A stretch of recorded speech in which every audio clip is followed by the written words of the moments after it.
Let me start this off with a question. When was the last time a camera actually made you feel something? Like, not excitement over specs or shiny new lens, but something deeper, like stillness, focus, or curiosity. For me, that moment came when I got my hands on the Sigma BF, and probably more so curiosity than stillness or focus. This is a camera that is so stripped down, so unapologetically minimal, it almost feels like a protest. Like, there's no EVF, no SD card slot, barely a grip, there's really no grip. And on paper, it sounds like a limitation, but in practice, to be honest, it kind of is a limitation. But I will say that it's easy to pick up and put down and get back to life. Let's talk about it.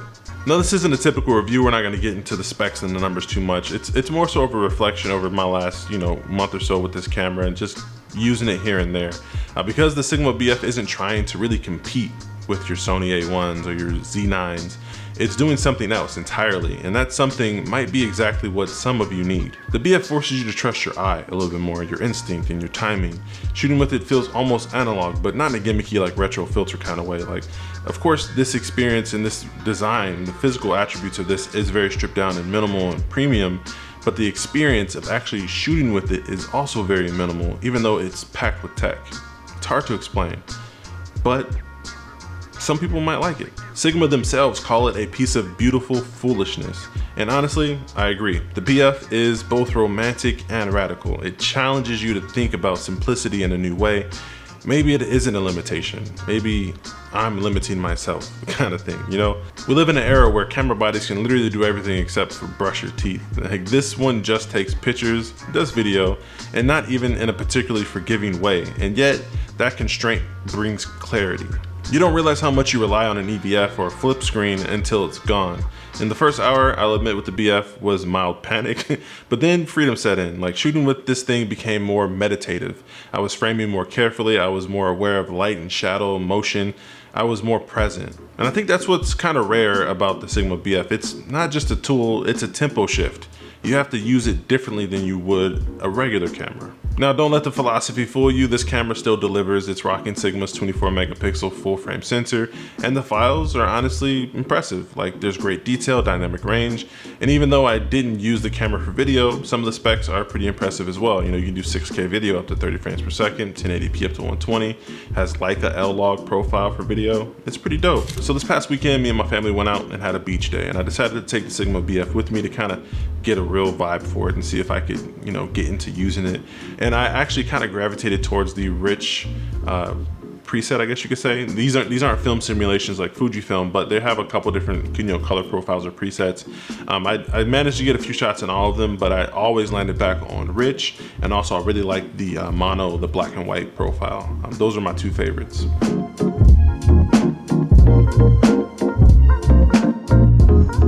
Okay, where do we start? So holding this thing is uncomfortable. It's sharp, it's jagged. For long times, it's not something that you can just hold and pull up and take a picture and constantly have it in your hand, because you're gonna feel it. It's gonna make its presence known. And also, the fact that it doesn't have a cold or hot shoe, anything for a thumb grip on a camera like this that is also very front heavy because the body is so slim, but it's also kind of heavy because it's solid aluminum.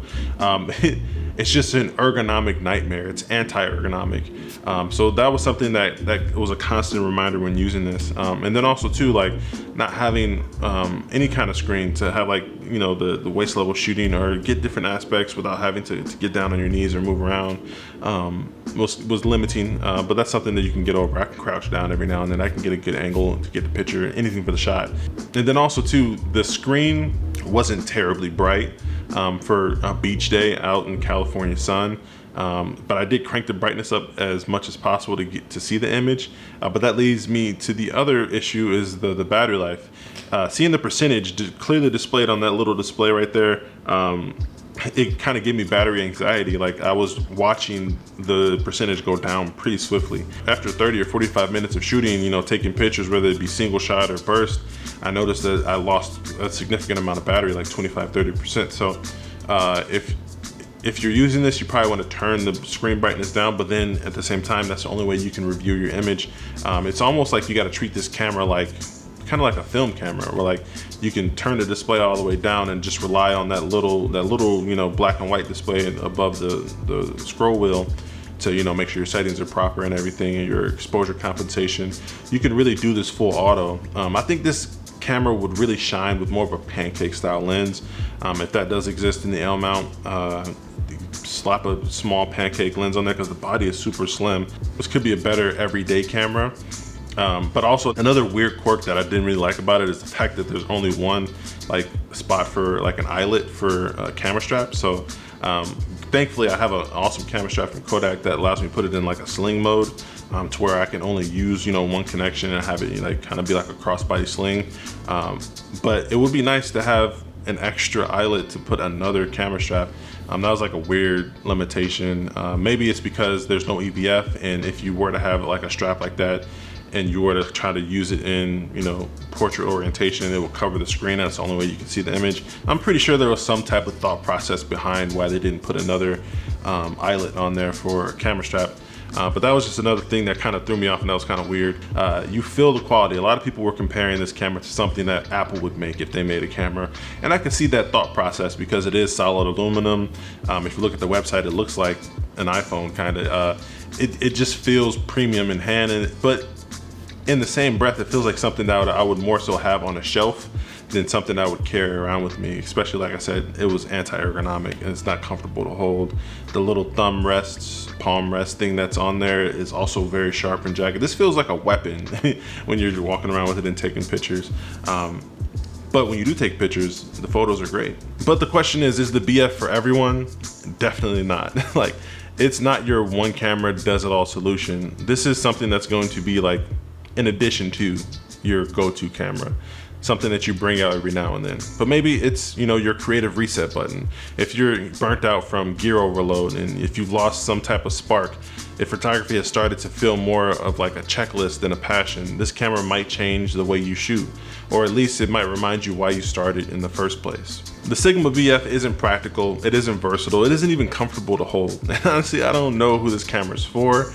Do I like it? Yeah, I do actually. There are aspects of it that are cool and different, but would I buy it? That's a whole nother question. And for me, the answer is no. Like for me personally, I need way more control over my camera, and I can't get out of the habit of using an EVF. I actually prefer using an EVF, especially on bright days, or a tilt screen for waist level shooting. But I am sure someone out there has this camera or wants this camera and loves it.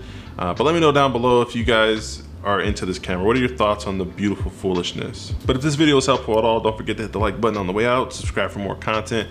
But yeah, until next time, stay fresh. Peace.